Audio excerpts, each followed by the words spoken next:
नमस्कार। ज्योतिष की संस्था सौभाग्यम से मैं नरेंद्र गुप्ता आज इस वीडियो में आपको बताऊंगा कि जन्म कुंडली में जहां चंद्रमा स्थित होते हैं उस हिसाब से जातक का जो जन्म है वो चंद्रमा की किस तिथि को हुआ होगा। अब यह जानना क्यों आवश्यक है कि चंद्रमा की तिथि उस जातक के जन्म में क्या रही होगी। इसका सबसे बड़ा कारण होता है चंद्रमा को यह देखना, तिथि के हिसाब से यह देखना कि चंद्रमा पावरफुल है या नहीं है, क्योंकि जन्म कुंडली में चंद्रमा की जो स्थिति है उसके हिसाब से सारे प्रेडिक्शन कार्य करते हैं। यदि चंद्रमा कमज़ोर हैं तो अच्छे योग भी कम काम करते हैं, और यदि चंद्रमा पावरफुल हैं तो जो बुरे योग हैं उनका प्रभाव भी कम हो जाता है। इसलिए यह जानना बहुत ज़रूरी है कि जातक का जन्म किस तिथि में हुआ है।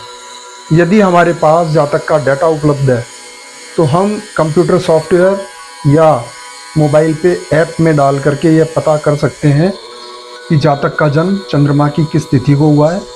लेकिन यदि केवल कुंडली सामने है, कुंडली ही अवेलेबल है, तो हमें यह पता करना आना चाहिए कि चंद्रमा किस तिथि के हैं, ताकि हम चंद्रमा की स्थिति को देखते हुए अच्छा प्रेडिक्शन कर सकें।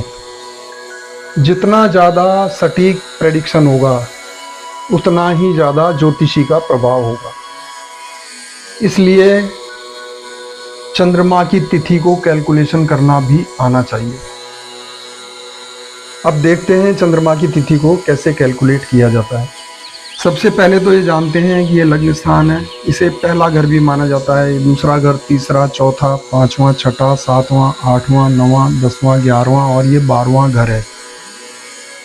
इनमें राशियां 12 ही होंगी, हर घर में एक राशि होगी। अंतरिक्ष में राशियों की जो स्थिति है वह समय के अनुसार बदलती रहती है, इसलिए समय के अनुसार अलग अलग राशियां लग्न में होंगी। तो जो लग्न में जो राशि होगी उसके अगली राशि क्रम से गिनते जाएंगे 12 राशियों को और यहाँ स्थित कर देंगे। जैसे यहाँ 4 राशि है तो 5, 6, 7, 8, 9, 10, 11, 12, 1, 2, 3। यदि यहाँ 8वीं राशि है तो ये 9, 10, 11, 12, 1, 2, 3, 4, 5, 6 और 7 इस तरीके से राशियाँ कुंडली के अंदर स्थित होती हैं। इनमें 9 ग्रह होते हैं। अब चंद्रमा की जो स्थिति देखने के लिए हमें सिर्फ 2 ही ग्रह चाहिए होते हैं, सूर्य और चंद्रमा। तो हम बाकी के ग्रहों को देख नहीं रहे हैं। सूर्य जिस भी किसी घर में बैठे हो कोई दिक्कत नहीं है। मान लेते हैं सूर्य इस घर में बैठे हुए हैं।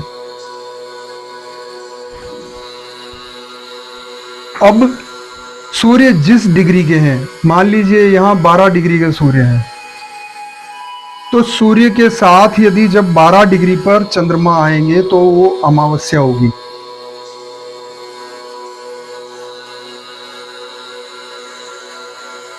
अर्थात चंद्रमा यदि 12 डिग्री पर होंगे तो सूर्य और चंद्रमा की एक ही डिग्री हुई, तब यहाँ अमावस्या होगी।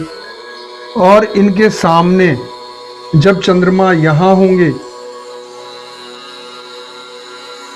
तो 12 डिग्री यदि सूर्य के हैं तो चंद्रमा 12 डिग्री के जब होंगे तो यहाँ पूर्णिमा होगी। यहाँ चंद्रमा अमावस्या है तो अमावस्या के बाद प्रतिपदा, प्रतिपदा से द्वितीया, तृतीया, चतुर्थी, पंचमी, षष्ठी, सप्तमी, अष्टमी, नवमी, दशमी, एकादशी, द्वादशी, त्रयोदशी, चतुर्दशी और पूर्णिमा होते हुए क्रम से यहाँ चंद्रमा का कद बढ़ते हुए पूर्णिमा की तरफ अग्रसर होंगे। तो जब ये बढ़ता हुआ कद होता है तो इसे शुक्ल पक्ष कहा जाता है, और यहाँ फिर चंद्रमा का कद घटना शुरू हो जाएगा और ये अमावस्या की तरफ अग्रसर होंगे, तो यह कृष्ण पक्ष कहलाएगा। अर्थात सूर्य से 7वां जो घर है, यह जो घर है यह शुक्ल पक्ष, और सूर्य के 7वें घर से जब वापस सूर्य की तरफ आते हैं तो यह कृष्ण पक्ष होगा। सूर्य से जब हम आगे बढ़ते हैं तो प्रतिपदा शुरू होगी, उसके बाद द्वितीया, तृतीया वगैरह ऐसे करते हुए पूर्णिमा पे आएंगे। पूर्णिमा के बाद फिर से जब हम आगे बढ़ेंगे तो प्रतिपदा, द्वितीया, तृतीया वगैरह करते हुए अमावस्या तक आएंगे। यह पूरी कुंडली 360 डिग्री पर होती है।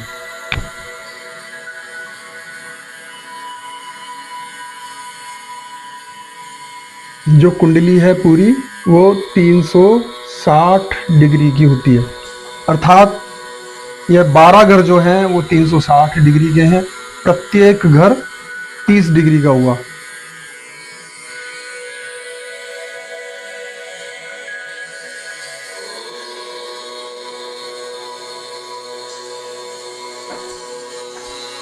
अब जो इनके आधे कुंडली होगी वो 180 डिग्री की होगी, अर्थात सूर्य से 7वें घर तक आने में 180 डिग्री मिलेंगे। यदि हम प्रत्येक तिथि को एक दिन मानते हैं तो सूर्य से चल करके 7वें घर में इनके सामने अर्थात अमावस्या से पूर्णिमा तक आने में इनको 15 दिन लगेंगे। अगले 15 दिन में चंद्रमा अमावस पर आ जाएंगे, अर्थात एक घर के अंदर इन्होंने, एक घर में चंद्रमा ने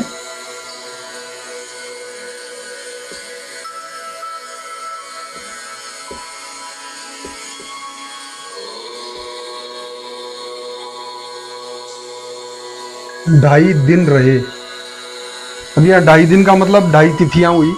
चंद्रमा की एक तिथि एक दिन के अंदर चलती है, तो चंद्रमा जब 0 से 30 डिग्री आए तो उनको 2.5 दिन लगा, अर्थात चंद्रमा एक घर के अंदर, चंद्रमा की जो एक तिथि है,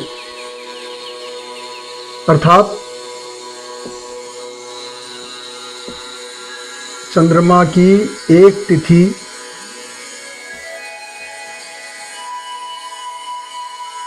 12 डिग्री की हुई। चंद्रमा की एक तिथि 12 डिग्री और एक घर है 30 डिग्री के, तो 12 दूनी 24 और 36, 2.5 दिन के अंदर एक घर को पूरा चाल से चलते हैं। तो तिथि एक जो हुई चंद्रमा की वो 12 डिग्री पर हुई। अब यहाँ चंद्रमा 12 डिग्री पर है, तो यहाँ बचे कितने? 18 डिग्री।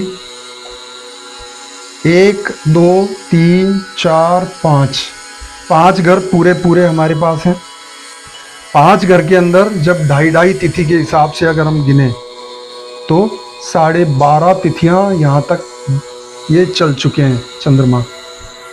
चंद्रमा क्योंकि यहाँ 12 डिग्री के ऊपर हैं, इसलिए यहाँ बचे 18 डिग्री, और चंद्रमा यहाँ 12 डिग्री के हैं, इसलिए 12 डिग्री ये और 18 डिग्री ये एक घर ये काउंट हो गया। तो 1 2 3 4 5 और ये एक घर इन दोनों का मिलकर के बना, ये 6 घर हुए, 180 डिग्री हो गई है। इस हिसाब से हम कैलकुलेशन करना सीखेंगे कि चंद्रमा यहाँ 12 डिग्री के हैं, इस घर में 12 डिग्री यहाँ चल चुके हैं, 12 डिग्री और चलेंगे तो एक तिथि होगी और आधी तिथि यहाँ विचरण करेंगे। उसके बाद में ये अगले घर के अंदर आ जाएंगे और यहाँ पूरा करते हुए जिस भी किसी घर में बैठे हों, मान लीजिए चंद्रमा यहाँ बैठे हुए हैं, किसी की कुंडली में चंद्रमा यहाँ बैठे हुए हैं, तो एक तो ये है कि जातक का जो जन्म है वो शुक्ल पक्ष में हुआ है, क्योंकि सूर्य से जब आगे बढ़ते हैं तो ये चंद्रमा पूर्णिमा की तरफ अग्रसर हुए, इसलिए ये शुक्ल पक्ष हुआ।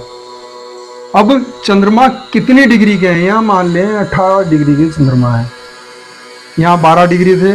अब एक घर तो पूरा हो गया, 2.5 डिग्री तो ये हो गए, 18 डिग्री यहाँ बचे और 18 डिग्री यहाँ चल चुके, 36 डिग्रियाँ हमारे पास हैं। 36 डिग्री के अंदर 30 डिग्री का एक घर होता है, अर्थात 1 और 1 2 घर में पंचमी 5, क्योंकि एक घर में 2.5 तिथि चलते हैं, पंचमी और 6 डिग्री जो बची उसके अंदर आधी और चलेंगे, अर्थात षष्ठी में जातक का जन्म हुआ है। इसको हम दूसरे तरीके से भी कर सकते हैं कि 18 डिग्री तो यहाँ बचे हैं हमारे पास, 18 डिग्री ये 36 और 30 66 डिग्री हुए। 66 डिग्री में हम 30 का भाग लगा दें तो 2 घर तो पूरे हुए, तो 2 घर पूरे हुए, तो 2 घर का मतलब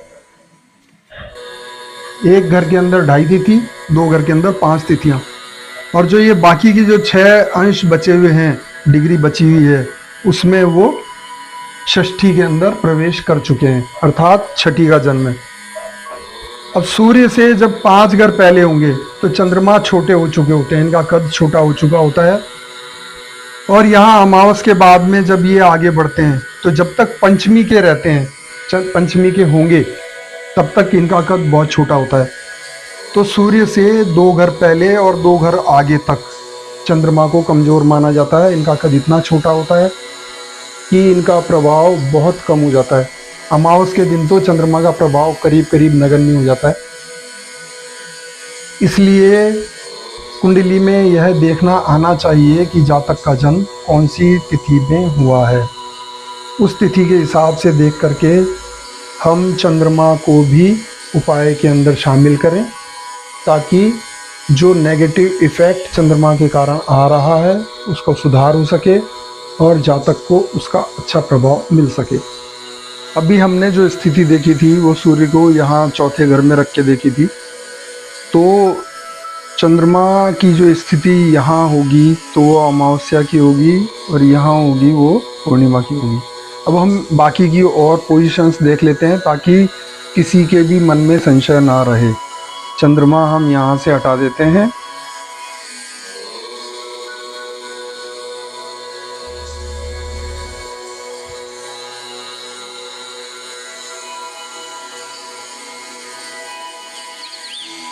अब हम ये मान लेते हैं कि सूर्य यहाँ है। ऐसे में सूर्य के साथ यदि चंद्रमा यहाँ आएंगे तो वो अमावस्या होगी, अर्थात ये अमावस्या वाला दिन मानेंगे और ये पूर्णिमा वाला दिन मानेंगे। और चंद्रमा की कंडीशन जिस कुंडली में जहाँ कहीं है, मान लीजिए यहाँ है,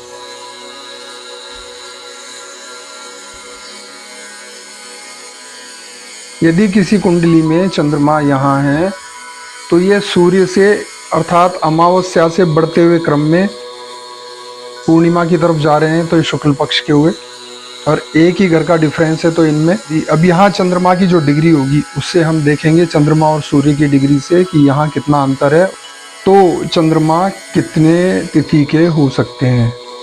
अब इसे यहाँ से हटा देते हैं, सूर्य को भी हटा देते हैं।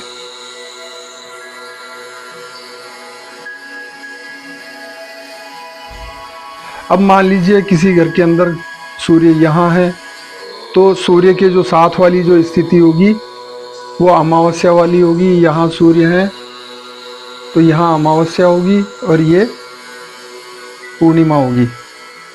फिर यदि मान लीजिए ऐसी स्थिति में चंद्रमा यहाँ बैठे हैं तो क्या होगा, ये पूर्णिमा है, पूर्णिमा से ये घटते हुए क्रम में चल रहे हैं, तो ये शुक्ल पक्ष नहीं होगा, यह कृष्ण पक्ष होगा। और इनमें ये 2 डिग्री, ये 2 घर का फर्क है, इसलिए करीब पंचमी के आसपास का इनका जन्म हो सकता है। तो डिग्रियां देख करके, चंद्रमा की और सूर्य की जो डिग्री है उन्हें देख करके हम ये निश्चित करेंगे कि कितनी डिग्री के हैं।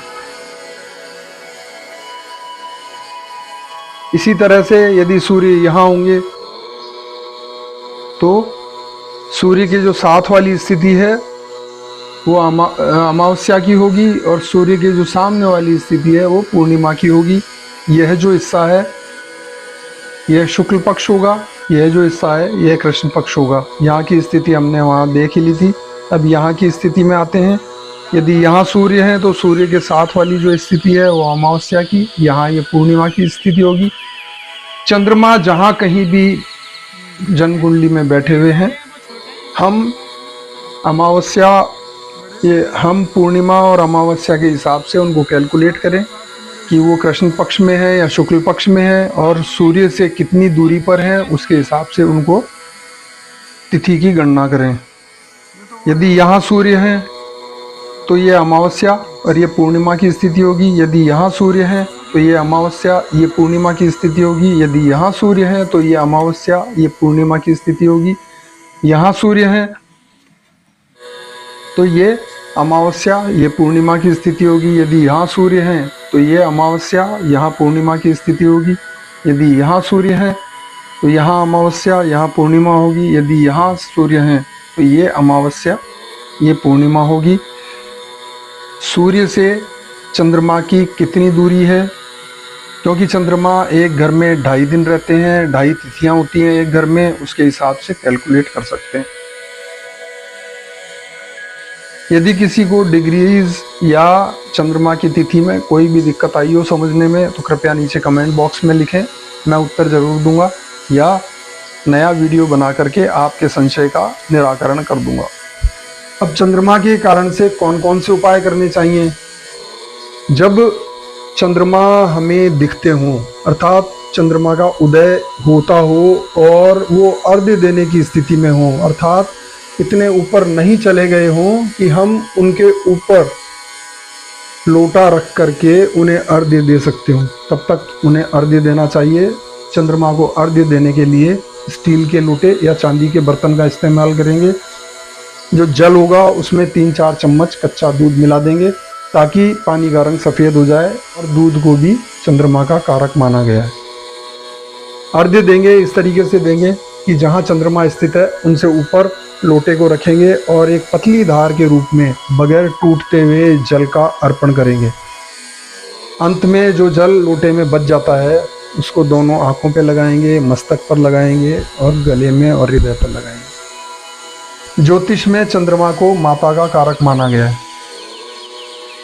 माता की सेवा करें, उनका सम्मान करें, चंद्रमा ठीक होने लगेंगे। चंद्रमा की रोशनी में भोजन करें, इससे भी चंद्रमा अच्छे होते हैं। चांदी को चंद्रमा की धातु माना गया है, चांदी धारण करने से भी चंद्रमा अच्छे होते हैं। शिव जी के जटाओं में चंद्रमा का वास माना गया है, तो शिव जी की पूजा करेंगे तो भी चंद्रमा अच्छे होंगे। तो ये कुछ उपाय हैं। इनके अतिरिक्त भी यदि आपको कुछ समझना शेष रहता हो, यदि आपको किसी तरह की कोई समस्या इस वीडियो के अंदर आती हो तो कृपया नीचे कमेंट बॉक्स में लिखें, मैं उत्तर ज़रूर दूंगा या नया वीडियो बना करके आपकी शंका का समाधान कर दूंगा। यदि ये वीडियो पसंद आया हो तो कृपया इसे लाइक करें, चैनल सब्सक्राइब नहीं किया हो तो कर दें, और यह वीडियो अपने उन मित्रों तक भी शेयर करें जो ज्योतिष में रुचि रखते हों, ताकि यह वीडियो जिस हिसाब से कैलकुलेट की गई है उनके भी काम आ सके, वे भी इस चीज़ में परफेक्ट हो सकें। धन्यवाद।